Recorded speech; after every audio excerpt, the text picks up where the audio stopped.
The gun was already at her temple before Giana Rossi heard the door open. She didn't move, didn't flinch, just kept her fingers spread flat on the mahogany desk, her eyes fixed on the code still scrolling across the dual monitors in front of her, and she breathed. Slowly, deliberately, the way Matteo had taught her. "Close the laptop," said the man behind her. American accent, thick, Chicago. Giana's fingers curled. "I said, close it." "I heard you." Her voice was silk over gravel. "I'm deciding whether you're worth obeying." The hammer clicked back. Giana closed the laptop. "Turn around." She did, slowly, taking in everything her eyes could gather in the half-second she had. 3 men, all armed, all wearing the kind of tailored aggression that screamed private security rather than street muscle. The one with the gun was the biggest, 6'2", ex-military posture, a scar cutting through his left eyebrow. He was looking at her the way men looked at her in the early days, before San Francisco taught them better, like she was an asset to be retrieved, not like she was a threat. That was their first mistake. "Giana Rossi," the man in the back spoke, slight, silver-haired, expensive watch. He consulted a photograph, then looked at her. "Don Marchesi's woman?" "Don Marchesi's consigliere," she corrected. "There's a difference." "Not tonight," Silverhair smiled. "Tonight, your leverage." 2 years. 2 years she had built herself into something untouchable in this world, and it had taken exactly 1 minute for a memory from her past to walk through her door with a gun and remind her that nothing in this life was permanent. She knew who sent them before the name left Silverhair's lips. She still felt it like a fist to the sternum when he said it. "Don Antonio Caruso sends his regards." Giana's face gave nothing away. Her heart was another matter. If you're still here, good, because this story picks up 2 years after the girl from nowhere became the woman everyone feared. She built an empire from borrowed time and borrowed loyalty, and tonight someone's calling the debt due. Subscribe, because the people who understood part 1 already know that in this world, survival isn't a destination, it's a daily choice, and Giana Rossi is about to make the hardest one of her life.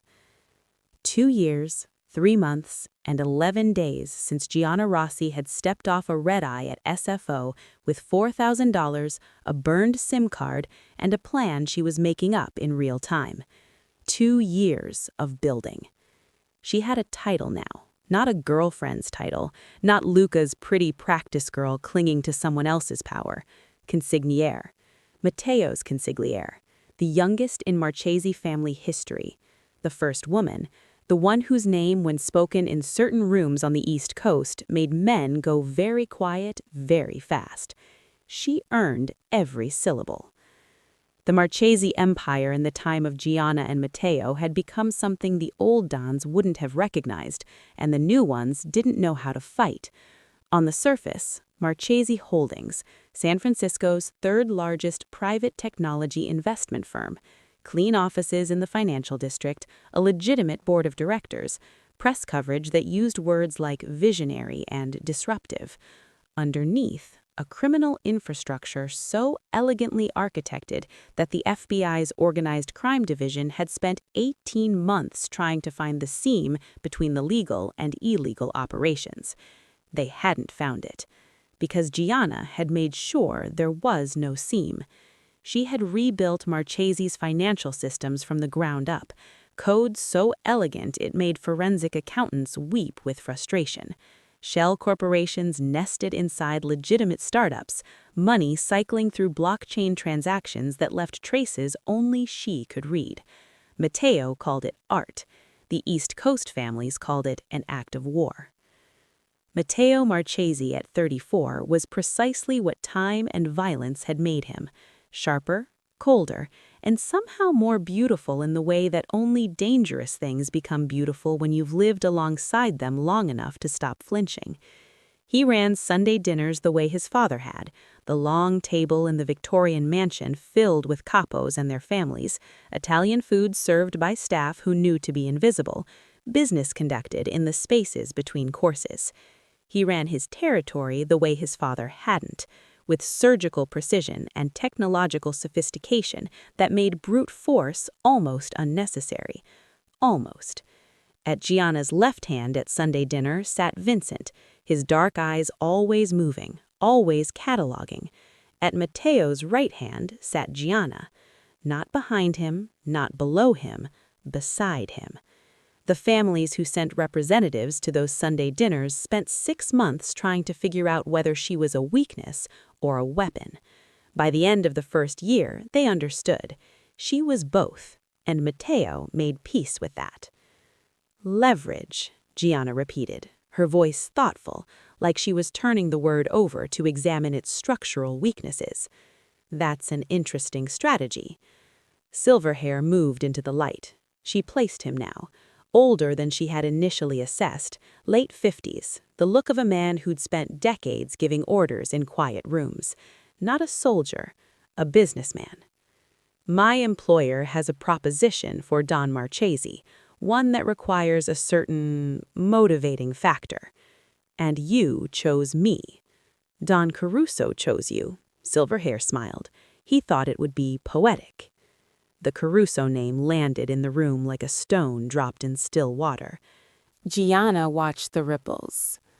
Antonio Caruso, not Luca. The Don himself.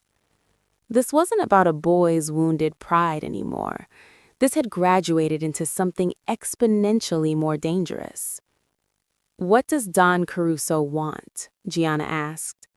Access, Silverhair said, to the Marchesi financial network, the encryption keys, the shell architecture, all of it. Giana almost laughed. He wants me to hand him the keys to the empire I built.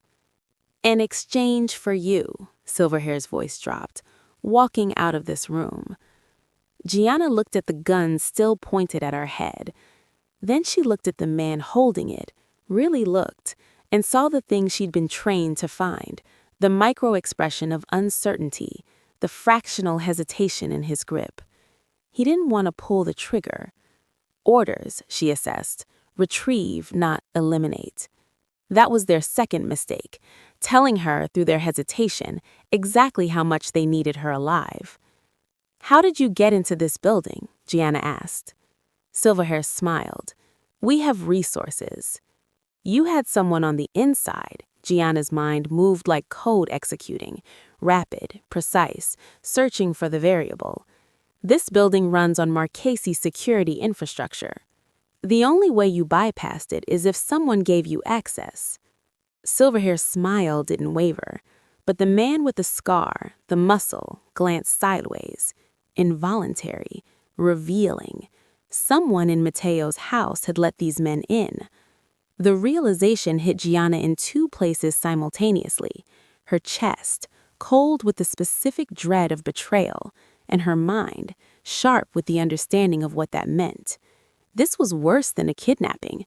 This was an internal fracture. I need to make a call, Giana said. No, not to Matteo. She held Silverhair's gaze steadily. To my server. I have a dead man's switch on the financial architecture. 48-hour authorization code required, or the entire system goes dark. This was a lie, but it was a lie built on 2 years of watching how powerful men responded to the threat of losing power, and it landed exactly the way she calculated. Silverhair's composure cracked just slightly, just enough. You're bluffing. Try me, Giana tilted her head. Walk me out of San Francisco, and in 47 hours, every shell corporation in the Marchesi network dissolves. Every transaction history becomes readable by anyone with federal clearance. You won't be handing Don Caruso the keys to an empire. She let the pause stretch. You'll be handing him a crime scene. The big man with the gun looked at Silverhair. Silverhair's jaw worked. You're willing to burn down what you built. I'm willing to make you believe I am, Giana said, which amounts to the same thing. But even as the words left her mouth, steady and lethal, a different part of Giana's mind was somewhere else entirely. Upstairs, in the master bedroom of the Victorian mansion, where Matteo was supposed to be sleeping off a 14-hour day of meetings that had left shadows under his eyes she'd been watching accumulate for weeks. She thought about the way he'd looked at her over dinner 3 hours ago. That specific look he had, the one that wasn't about want or possession or power, the one that was quieter than all of those, that sometimes arrived on his face when he thought she wasn't watching, like she was something he hadn't expected and still hadn't quite figured out what to do with. She thought about how she hadn't told him she loved him in 6 days because they'd been fighting about the Chicago situation, about Don Antonio's escalating pressure, about whether Giana's plan to extend Marchesi tech operations into East Coast markets was brilliant strategy or a provocation that would get them both killed. She thought, if I don't get out of this room, that fight will have been the last conversation we had. The thought didn't paralyze her. It made her furious. Here's what's going to happen, Giana said, and her voice had changed, less consigliere, something older and colder and more dangerous. You're going to let me make one call, just one, not to Matteo, to the server. She gestured toward her phone on the desk. You can listen to every word, and then we're going to have an honest conversation about what Don Caruso actually wants and why this approach is going to get everyone in this room killed. Silverhair studied her for a long moment. Why would I negotiate with you? Because I'm the only person in this building who doesn't want a war. She held his gaze. Matteo will burn Chicago to the ground if anything happens to me, and you know it. I'm offering you a way out of this room that doesn't end with your employer's city in ashes. Silence. The big man's gun arm had lowered. Not much, but enough. Silverhair made a decision. One call, he said. 30 seconds. Giana picked up her phone. She dialed a number she'd memorized 3 years ago for exactly this kind of situation. It rang once. Marchesi Holdings Overnight Security, said a voice she recognized as Marco, the overnight guard. Marco, Giana said pleasantly. Code Verona. She heard the pause. Then, copy that, Miss Rossi. She ended the call. Silverhair watched her. What was that? Insurance. Giana set the phone down. Now, let's talk about what Don Caruso actually wants. What Don Caruso wanted, Silverhair explained, was not actually the financial architecture. It had never been the financial architecture. It was Giana, not as leverage, not as a bargaining chip, as an asset returned. Don Antonio Caruso had spent 2 years watching what Giana Rossi had built inside the Marchesi organization. He had watched, she understood now with a nauseating clarity, with admiration, the methodical intelligence, the financial architecture that had cost him 3 failed federal informants to even partially map, the way she had taken a West Coast crime family and turned it into something that functioned like a tech company from the outside and a revolution from the inside. He wanted that. Specifically, he wanted her to build the same architecture for the Carusos, and Luca, Silverhair mentioned almost as an afterthought, would be involved. Giana's blood pressure did something complicated. Luca Caruso wants to hire me, she said flatly. Don Caruso wants to acquire your loyalty, Silverhair corrected. Luca wants considerably more than that. The door opened, and Giana's carefully constructed negotiation strategy evaporated because the man who walked through it was not Matteo. It was Nico. Her foster brother, her informant, the man she'd trusted for 2 years, stood in the doorway of her own office with an expression she'd never seen on his face before. Guilt. Profound, drowning, inescapable guilt. Nico. Her voice came out strange, stripped of everything except raw disbelief. Nico. His voice cracked on her name. I'm sorry.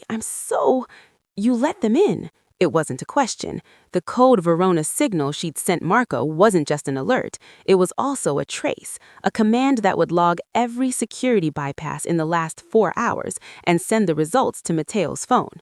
And the trace had just told her what her stomach had already known. Nico's access credentials, used 17 minutes ago. "He has my mother, Nico," said Don Caruso. "He found her. Giana, I've been protecting you for 2 years, and he found the one thing. I had no choice." The room recalibrated around that sentence. Silverhair looked satisfied, the man with a scar looked bored, and Giana looked at her foster brother, the only family she'd ever had, the man who'd helped her escape Westchester, who'd fed her information that had kept her alive through 18 months of rising tensions, and felt the specific pain of a betrayal she couldn't even fully hate him for. "Get out," she said quietly. "Nico, walk out of this building right now." "Giana." "Matteo's already awake," her voice was steady, "and if he finds you here when he comes through that door, I cannot protect you. So walk. Away."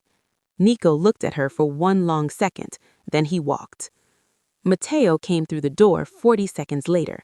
He took in the room in a single sweep, the 3 armed men, the gun that had since been lowered but not holstered, Silverhair's careful composure, and Giana, standing behind her desk with her spine straight and her expression giving nothing away except the precise amount of controlled fury that told him exactly what she needed to know about her state of mind. He was wearing dark pants and the shirt from yesterday, undone at the collar. He hadn't slept. He'd known something was wrong before her signal. Of course he had. "Marco," he didn't look away from Silverhair. "Leave us." The single guard who came in behind Matteo stepped back and pulled the office door closed. The room was very quiet. "You're in my house," Matteo said. His voice was extraordinary, perfectly calm, like deep water was calm, like the moment before a detonation was calm. "In my city, with a gun near my consigliere." He tilted his head. "I'm curious what story explains that." Silverhair, to his credit, didn't flinch. "Don Caruso sent—" "Don Caruso," Matteo repeated. He let the name sit for a moment. Then he looked at Giana. "Are you hurt?" "No." "Then we can handle this properly." He pulled out the chair across from Silverhair's position and sat down. Like a board meeting, like this was simply business conducted at an unusual hour. "Sit down," he told Silverhair, "and tell me what Antonio wants. And understand that whatever he wants, the answer will depend entirely on how many of my soldiers are in this building and how long it takes me to decide whether this conversation ends in negotiation or cleanup." While Matteo conducted his interrogation of Silverhair in tones of absolute quiet authority, Giana stood slightly behind his left shoulder and watched the big man with the scar. He'd been watching her since Matteo walked in, not the hungry way men watched her before they understood who she was. Something different. He was measuring her, recalibrating. She understood suddenly that he was not just muscle, he was an observer, assessment, possibly intelligence, someone Don Caruso had sent not to threaten, but to evaluate. He was reporting back, which meant everything she said and did in this room was going into a file. The realization was cold and clarifying. And in the middle of that clinical assessment, she caught Matteo's hand reaching back slightly from his chair, not looking at her, still maintaining eye contact with Silverhair, just reaching, a small, unconscious gesture. She took his hand. His fingers closed around hers briefly, squeezed once, then let go. Neither of them acknowledged it. The observer with the scar noted it anyway. What Silverhair laid out over the next 20 minutes was, when stripped from its diplomatic framing, a declaration of war delivered with the courtesy of a business proposal. Don Antonio Caruso had been building something, quietly, systematically, for 2 years. What began as a personal vendetta, his son's wounded pride, an asset lost to the enemy, had calcified into strategic ambition. The East Coast families, historically fractious and competitive, had been consolidating. Old alliances reformed, new arrangements struck. Not because they liked each other, because they had a common problem. The Marchesi Empire's expansion into technology and finance was destabilizing the traditional power structures. Money that used to flow through East Coast channels was being rerouted westward. Federal attention that used to be distributed across multiple operations was now concentrated, paradoxically, away from the Marchesi organization. Because their systems were too clean to give the FBI traction, which meant the agencies were squeezing old-model operations harder to compensate. The Carusos weren't just angry, they were afraid. Don Caruso's proposal, Silverhair concluded, is a partnership. Miss Rossi returns to New York. She architects a similar financial system for the Eastern Network. In exchange, the Caruso family acknowledges Marchesi's West Coast primacy, and the interfamily tensions de-escalate. Silence. And if we decline, Matteo said pleasantly, Don Caruso does what, precisely? He moves forward with the Torino option. The temperature in the room dropped 10 degrees. Giana felt Matteo go completely still beside her. The Torino family, the ones who had killed his father. The Torino option meant the Caruso family had made a pact with the men who had murdered Marco Marchesi. It meant 5 years of Matteo's painstaking diplomatic work, keeping the Torinos isolated, ensuring no major family would align with them, had been undone. It meant his father's killers now had the backing of the largest East Coast operation in the country. Giana watched Matteo process this. From the outside, he was motionless, still that portrait of marble-carved authority. But she knew him. She saw the place just below his jaw where his pulse had accelerated. She saw the fractional tightening around his eyes. Not anger, not yet. Something that came before anger. The primal thing. Grief sharpened into something that could cut. She had been present for exactly 4 moments in 2 years when she had seen through Matteo Marchesi's composure into the human being underneath. This was the 5th. She didn't reach for his hand this time. The observer was still watching. But she shifted her weight slightly, barely perceptible, barely anything, so that her shoulder was a millimeter closer to his. Matteo's breathing steadied, fractionally. "Get out," Matteo said. Silverhair stood. Don Caruso expects a response within, "Get out of my house." Still calm, still that extraordinary, terrifying quiet. "You have until you reach the street. After that, I cannot guarantee your safety in my city." Silverhair exchanged a look with the observer. The observer studied Giana one final time. Then they left. The moment the door closed, Matteo was on his feet, not with the contained stillness of before, but something kinetic and barely leashed. He crossed to the window, his back to her, hands pressed flat against the glass, looking out at San Francisco in the hours before dawn. Giana waited. "Nico?" he said. "I know." "He let them in. His mother. They found her, Matteo. I know." He turned from the window. His face was different now, stripped of the performance, just the truth of it. "I know why he did it. That's not what I'm asking." "What are you asking?" "I'm asking if you're all right." His voice had changed again, lower, less controlled. "Because you've been standing there with that expression that means you're 3 steps ahead of everyone in the room and 8 steps ahead of dealing with whatever you actually feel, and I'm fine." "Giana, I said I'm fine." The words came out harder than she intended. Matteo looked at her for a long moment. "No," he said quietly, "you're not." She didn't mean to say it. "He's the only family I've ever had." Her voice cracked on the last word, just slightly, just enough to horrify her. "I know what he did, I know what it means, and I know what you're going to say has to happen now, and Giana, don't." She held up a hand. "Don't be kind to me right now, because I can't afford it." Matteo crossed the room.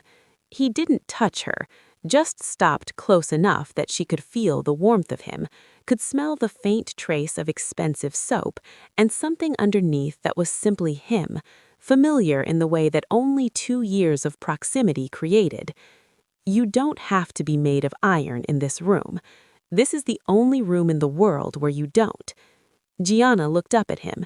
This man who was a monster in every room that wasn't this one. who ran an empire on fear and calculation and the threat of violence, and had, somehow, despite it all, become the only person in her life who looked at her like a complete human being rather than a resource to be deployed.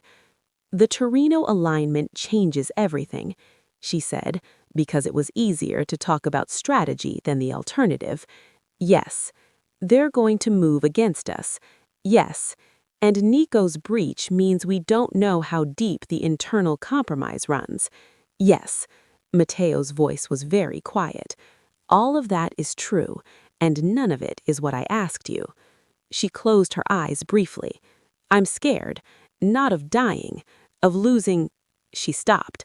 "Of losing what?" She looked at him. "This, what we've built. You." Matteo's hand came up to her face. That specific gesture that remained, after 2 years, the thing that reliably undid her composure more than anything else.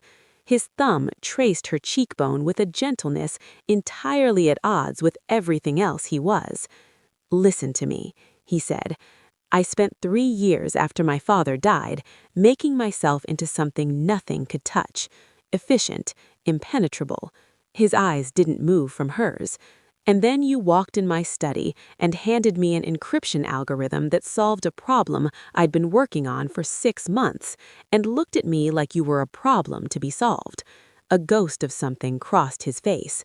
"You have been the most inconvenient thing that has ever happened to me." Despite it all, Giana laughed, short, surprised. "You destroyed my composure." "Thoroughly." His thumb traced her lip. "I need you to trust me. Not the Don, not the organization. Me. Can you do that?" She held his gaze for a moment. "Yes," she said. "Then we have a plan." He stepped back, and the Don returned, the controlled authority, the marble-carved precision, but his eyes stayed warm for another second, just for her. "Find out who else Caruso compromised. Tonight." Giana worked until 4 in the morning going through security logs. The breach was worse than Nico's single transgression, much worse. 3 access points, 3 different times, 3 separate individuals in Matteo's organization had been in contact with Caruso operatives in the last 30 days. The first was a capo named Sandro, who ran port operations, older, old-world loyalties, had served under Matteo's father. The second was a financial analyst Giana herself had hired 6 months ago, straight out of MIT, a young man named Daniel, who she had mentored, whose code she had praised, whose apartment she had visited for a team dinner in October. The third made her stomach drop out entirely. Vincent. Vincent, who had recruited her, who had been her handler, who had told her 2 years ago that Matteo didn't give his time to people who wasted it, who had warned her, with what she'd taken for protective affection, to be careful of her own feelings. Vincent, who had been with Matteo before his father died. Vincent, whose access to the Marchesi organization was total, fundamental, architectural. Giana stared at the log entry. Then she picked up her phone and called Matteo. He answered on the first ring. "Vincent," she said. Silence. Then quietly, in a voice she had never heard from him before, something that sounded like the sound a man made when the last safe thing in his world showed a fracture. "Are you certain?" "Yes." The silence stretched for 10 seconds. "Don't tell him you know," Matteo said finally. "Go to sleep. We'll handle it in the morning. Giana." "Matteo." "Go to sleep." His voice was controlled again. Whatever she'd heard in those 10 seconds, it was gone. She lay awake until dawn. "If you're still here, you already know this isn't just a story. It's a descent into a world where love and violence are the same language, where protection looks like possession and surrender feels like power. He's running out of ways to keep her safe without keeping her captive. She's running out of reasons to fight him when fighting feels like the only thing keeping her alive. Subscribe because the people who stay for this kind of darkness Understand that the most dangerous thing you can do is fall for someone who was never supposed to let you live. Vincent came to breakfast. This was unusual. Matteo's inner circle kept their distance at the Victorian mansion unless summoned. Vincent's presence at the long dining room table on a Tuesday morning, casual, coffee in hand, discussing East Coast shipping routes with a capo named Emilio, was either a man with clear conscience or a very good actor. Giana had been studying people all her life. She couldn't tell which. Matteo came down at 8, suit jacket on before coffee, which meant he hadn't slept either. "Vincent," he poured his espresso, "walk with me." They went to the study. Giana stayed at the table, listening to the sound of the study door close, and began cataloging what she knew, what she suspected, and what she needed to prove. She was halfway through her second espresso when she heard it. A voice raised in the study. Not Matteo's. Matteo never raised his voice. Vincent's. Then silence. Then nothing. When the study door opened, Matteo walked out alone. He came to the dining room, poured a second espresso with the same measured precision he applied to everything, and said to the room at large, "Give us a moment." The table cleared. When they were alone, Matteo sat down across from Giana. He looked older in the morning light. Not older badly, just more of what he actually was. A man carrying the weight of a dynasty on a frame that had been built to bear it, but was feeling the strain. "He resigned," Matteo said. Giana stared. "He what?" "Resigned, effective immediately." Matteo set down his espresso. "Told me he'd been passing intelligence to Caruso operatives for 8 months, that they had leverage, his brother's debts, a debt that went back to before my father's time." His jaw worked. He asked for safe passage out of the city. "Did you give it to him?" Matteo looked at her steadily. "What do you think?" She held his gaze. "I think you wanted to." Something moved across his face. "He served my father for 20 years. He built the ground floor of everything I run." Matteo's voice was even. "And yes, I gave it to him. He's gone." A pause. "Don't ask me if it was the right call." "I wasn't going to." Giana set down her cup. "I was going to say, thank you." He looked at her. "For not making me watch you hurt someone She caught herself. "Someone who helped build what I came here to be part of." "Giana," Matteo's voice was strange, "are you grateful I showed mercy or are you surprised?" She thought about it honestly. "Both," she said. Matteo stood and came around the table. He stopped behind her chair, that specific position he'd taken 2 years ago, the first night, his hand on her shoulder, warm and heavy. She felt him lean down, lips against the top of her head, utterly at odds with the violence that had saturated the last 12 hours. "I need you to do something for me," he said quietly, "and you're not going to like it." "Tell me." "I need you to meet with Silverhair, alone. Present a counterproposal to Caruso's people." He straightened. "Make them believe you're considering it." She turned to look at him. "You want me to appear to negotiate my own defection. I want them believing there's a possibility you'd return to Caruso territory. While you're doing that, I'll be restructuring our internal security and making preparations for what comes next." "What comes next?" Matteo's eyes were very dark. "If the Torino alignment is real, we're already at war. We just haven't announced it yet." He paused. "I'd rather choose the timing." Giana absorbed this. "You want to start the war on your terms." "I always want everything on my terms." His mouth curved slightly. "You, of all people, know that." "This is the most dangerous thing you've ever asked me to do." "I know." He tilted her chin up. "That's why I'm asking you, and not anyone else." That evening, alone in their bedroom, the room she'd moved into 3 months after arriving in San Francisco, the room that had slowly, imperceptibly accumulated evidence of her presence alongside his, her books on the nightstand, her second laptop on the desk, Italian vocabulary she'd been brushing up on beside his financial reports, Giana sat on the edge of the bed and let herself feel the weight of it.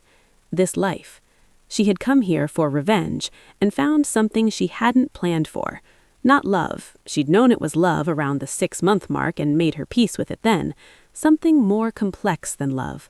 A partnership with a man who was genuinely dangerous, genuinely powerful, and genuinely the only person in her life who had ever treated her as a complete equal. She had built something extraordinary. She was also building something that could collapse and kill her underneath it. Her phone buzzed. Unknown number, Chicago area code. She stared at it. It buzzed again. She answered. Giana? The voice was older than she remembered, harder but unmistakable. Luca Caruso. Don't hang up. His voice was urgent. Please, 2 minutes, that's all. She should have hung up. 2 minutes, she said. He exhaled. My father doesn't know I'm calling you. What he's planning, Giana, this isn't what you think. The Torino alignment, he told you it's leverage, right? To bring you back to New York? Go on. It's not leverage. He's not trying to acquire you. Luca's voice dropped. He's trying to neutralize you. The Torino family, they've been working on something for 2 years, something aimed specifically at Marchesi. The request for your cooperation is a distraction. While you're negotiating, they are going to move. Giana's hand tightened on the phone. Why are you telling me this? Silence. Because I spent 2 years in Chicago becoming someone I'm not proud of, and because, whatever I said that morning, whatever I was then, you didn't deserve it, and I don't want you dead. The sincerity in his voice was the most disorienting thing she'd encountered in the entire situation. Luca, she chose each word carefully, if you're lying to me, you understand what happens. I'm not lying. Then send me proof. Whatever you have on the Torino operation, send it to... I know your secure channel, he paused. I've known it for 8 months. I never used it because I wasn't sure I was doing the right thing until night. Send it. Giana, his voice was very quiet. Be careful, please. He hung up. Giana sat with the phone in her hand for a long time. Then she did something she had not done in 2 years of living in the Marchesi world. She didn't immediately tell Matteo. She opened the secure channel on her laptop and waited for Luca's transmission. It arrived in 12 minutes, encrypted, professional, comprehensive. Documents, photographs, transaction records, the architecture of a plan that had been building for 18 months, an orchestrated assault on Marchesi's legitimate financial holdings designed to create enough federal scrutiny to expose the less legitimate infrastructure underneath. Elegant, surgical, devastating. She read through it twice. Then she sat back and understood that she was holding, in her hands, the key to stopping a war, and that the source of the key was the boy whose cruelty had sent her here. Life had a savage sense of irony. She took a breath. Then she printed the documents and went to find Matteo. She found him in the study, and the look on his face when she saw him stopped her cold. He was holding his phone, standing at the window, and the expression, the specific expression she had seen only once on the night she told him Vincent's name, was there again, amplified. There's been an incident. At the port. A pause. Emilio is dead. Emilio? The capo who had been at breakfast, who had been discussing shipping routes with Vincent 2 hours before Vincent resigned? The Torinos. Matteo looked at her, at the papers in her hand. What is that? She crossed the room and handed them to him. The full operation. The port attack was the opening move. There are 4 more targets. I have all of them. He took the documents, read. His face went through something complex and compressed. Understanding, assessment, the rapid recalibration of strategy. How did you get this? She held his gaze. Luca. The silence was extraordinary. Matteo set down the documents, precisely, with the careful deliberateness of a man who was actively choosing not to react until he'd processed everything available. Luca Caruso called you. Yes.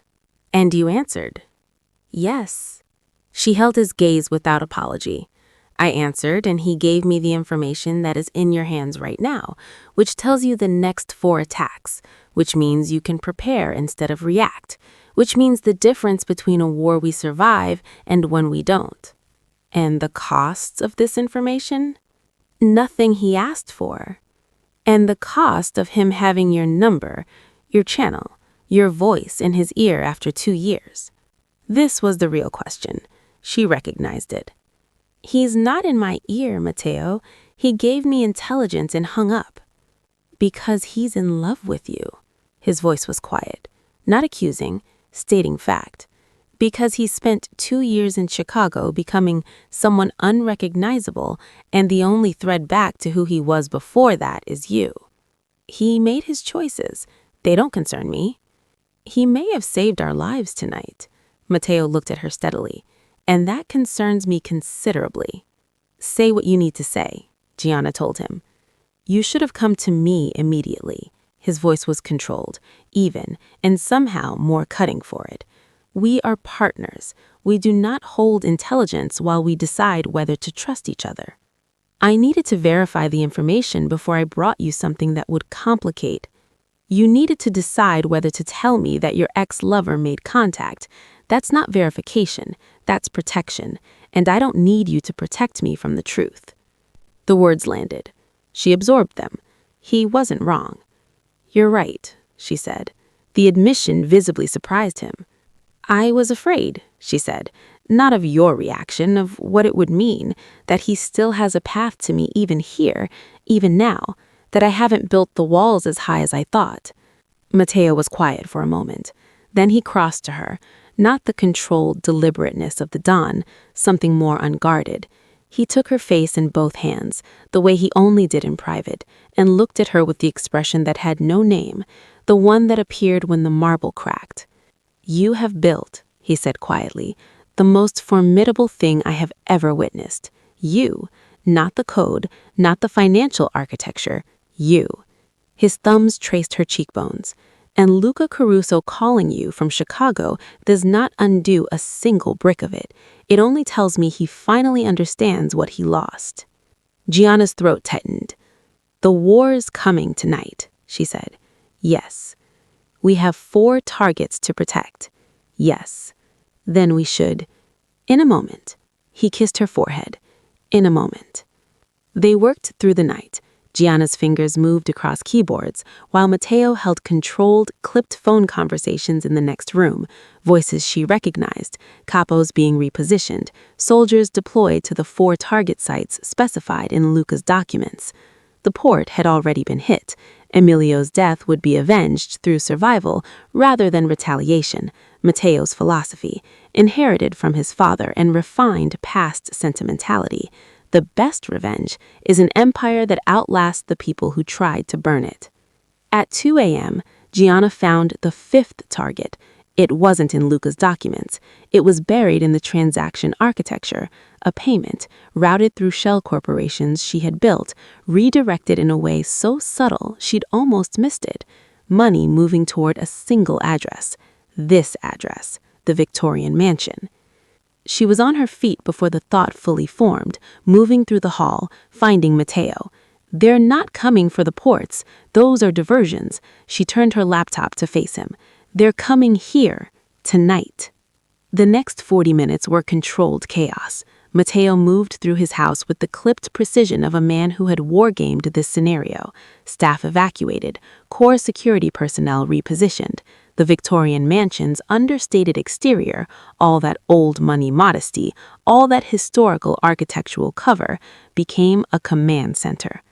Giana stayed on the technical infrastructure, monitoring the approach, watching the digital fingerprints of the Torino operation as it moved toward them like weather on a radar screen. She called Nico. He answered on the second ring, voice thick, obviously awake. Giana? I need to know if your mother is safe. Right now, this moment. Silence. Then, Caruso released her 3 hours ago. I don't know why. Because Luca pulled a string he still had the reach to pull, Giana thought. Get her out of New York tonight. Use the Nevada address I gave you. Go there and don't communicate until I contact you. What's happening? History, she said. Go. She hung up. Matteo appeared in the doorway. They're 4 minutes out, she said. I know. He looked at her steadily. Get in the basement, the reinforced room. No. Giana, I'm not going to sit in a reinforced room while you're up here. Her voice was final. I didn't survive Westchester and build an empire to hide when the fighting starts. Tell me where you need me. The look on his face, something that moved past frustration into something that looked almost like pride. Technical monitoring. You stay on the laptop, you tell me everything you see in real time, and if anything breaches the inner perimeter, you stop being a consigliere and start being a person with a survival instinct. Understood? Understood. He kissed her once, brief, hard, like a seal on a document, and walked toward the front of the house. The Torino assault lasted 11 minutes. Giana tracked it through security cameras and audio feeds, her fingers moving across keyboards, feeding Matteo's earpiece a constant stream of positional data. 3 on the east entrance, 2 on the roof, a driver still in the vehicle on the street. Matteo's soldiers were good. The Torino soldiers were good. The difference was information.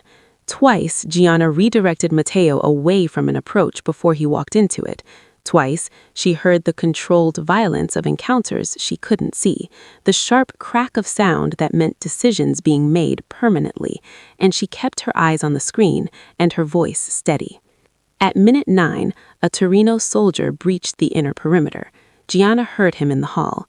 She closed her laptop, picked up the handgun from the desk drawer she had put there 8 months ago and never used, and stood behind the study door. He came through it. She didn't think. She didn't hesitate. The training Matteo had insisted on 18 months ago, 3 months of Sunday afternoons at a private range in Marin, patient and relentless, operated independently of the part of her that was still, underneath everything, a foster kid from Westchester who'd never hurt anyone deliberately. The shot was controlled, non-lethal, shoulder. The man went down. Giana stood there with the gun in her hands and her heart hammering against her ribs like it was trying to escape. Then Matteo was in the doorway. He took in the scene, the man on the floor, her scanning. Are you hurt? No. He crossed to her in 2 steps, took the gun gently from her hands, and held her face. That was the right call, he said quietly. She nodded because she couldn't speak. By dawn, it was over. The Torino assault had failed, their operation exposed, their men either arrested by the SFPD, whom Matteo had cultivated carefully through various legitimate channels over 5 years, or gone. The Marchesi empire stood. Battered, the port lost a warehouse, Emilio's family would grieve. The Victorian mansion had 4 bullet holes in its facade that the contractor would fix before the week was out. But standing. Matteo sat in the study at 7 a.m. with 2 espressos and the debris of a night that had confirmed his empire's survival and its vulnerability in equal measure. He was reading the security report. He looked tired in a way that had nothing to do with sleep. Giana came and sat across from him. You need to respond to the East Coast families, she said. I know. The Torino failure weakens Caruso's position considerably. I know. And Nicole's breach, once it's known, will require a public... Giana. He set down his report. What do you need right now? She stopped. The question was so simple, so direct, so entirely at odds with the world they lived in. I need... She stopped again. Matteo waited. I need 5 minutes where this is not a war room, she said, where we're not a consigliere and a don managing a crisis, where we're just... She trailed off. Matteo stood, came around the table, sat beside her, not across from her, and without any discussion or theater, simply put his arm around her and pulled her against him. They sat in the study in the early morning light with the espresso going cold and the security report unfinished and the city waking up outside the window. And for 5 minutes, it was just them. It was enough. 3 things happened in the week following the Torino assault that changed the shape of everything that came after. First, the FBI's investigation of the Caruso-Torino alliance became public. Don Antonio Caruso, for the first time in 30 years, was named explicitly in a federal indictment. The East Coast families retreated into damage control. The pressure on the Marchesi empire eased, not permanently, but enough to breathe. Second, Luca sent one final message through Giana's secure channel, just 4 words: "Take care of yourself." She deleted it. She didn't tell Matteo. She decided she was allowed one private thing, even now. Third, Giana's Stanford paper on encrypted financial systems, the legitimate academic version, scrubbed of everything that would implicate her actual work, was accepted by a major journal. Professor Torres called her personally to congratulate her. The tech world began using words like prodigy, like once in a generation. On the same day the indictment was announced and the paper was accepted, Matteo came home with something he had not done in 2 years of Sunday dinners and late-night strategy sessions and the slow, permanent construction of a shared life. He brought flowers. Practical, not romantic, a man who thought in strategy even when gesturing towards something softer, expensive white peonies from a florist in North Beach that he had clearly ordered with the same decisive efficiency he applied to everything. He set them on the kitchen counter and said nothing about them and poured 2 glasses of wine. Giana looked at the flowers, then at him. "Are these an apology or a celebration?" "Both." He handed her a glass.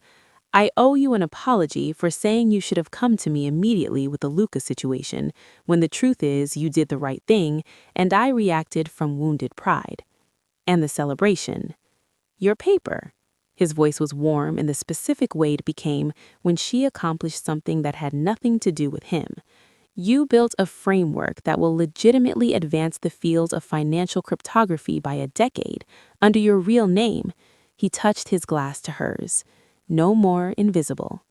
She felt the weight of that, what it had cost to get here, the years, the choices, the body of the man on her study floor. "No more invisible," she agreed. If this story found you when you needed it, pass it on to someone who understands that some love stories are written in blood and sealed with sacrifice. If you've ever been caught between the monster you should fear and the man you can't stop wanting, you belong here. Subscribe so these stories keep finding the people who need them. And if you want to know what happens next, if the federal investigation breaks the Caruso family permanently or makes them more dangerous, if Nico ever comes home, if a girl who started with nothing and built an empire can ever truly stop looking over her shoulder, tell me in the comments. Because in this world, nothing is ever truly over. Giana Rossi stood on the terrace of the Victorian mansion as the city came fully alive below her. San Francisco in the morning, in the territory she had built from code and anger and the specific kind of determination that only comes from having nothing left to lose. She had arrived here with $4,000 and borrowed time. She had survived 2 years, a war, a betrayal, a boy from her past, and the relentless machinery of a world that consumed people who weren't strong enough to consume it back. She was 21 years old. She was just getting started. Matteo joined her, coffee in hand, shoulder against her in the quiet shorthand of people who have stopped needing to perform for each other. "The board meeting's at 10, he said. "I know. The capos want a briefing on the post-Torino restructuring. I have the report ready." A pause. The city, the bay, the specific blue of a California morning that she had never quite gotten used to and hoped she never would. "Giana." "Mm-hmm." "Marry me." She turned to look at him. Matteo Marchesi was looking out at the bay with the same expression he wore when he had made a decision and was simply announcing it, absolute certainty dressed in something that, if you looked carefully, was also absolutely terrified. "That's not a question," she said. "No," he agreed. "It isn't." She looked at the city, at the man beside her, at the life she had built from nothing and revenge and the audacity of choosing herself when no one had ever suggested she was worth choosing. "I'll need a ring," he said, already ordered. "Of course it is," she laughed, real and unguarded, the laugh she'd learned to have again after years of performing other kinds of expressions. "The board meeting's at 10. I know. And the capo briefing. I know. So we should probably—" Yes. He didn't move. "In a moment." They stood on the terrace in the morning light, empire builders and something more complicated, and below them the city went on in all its beautiful, violent, impermanent glory. Giana Rossi had come to San Francisco to become untouchable. She had become, instead, something far more terrifying, human. And that, she had learned, was the most powerful thing of all.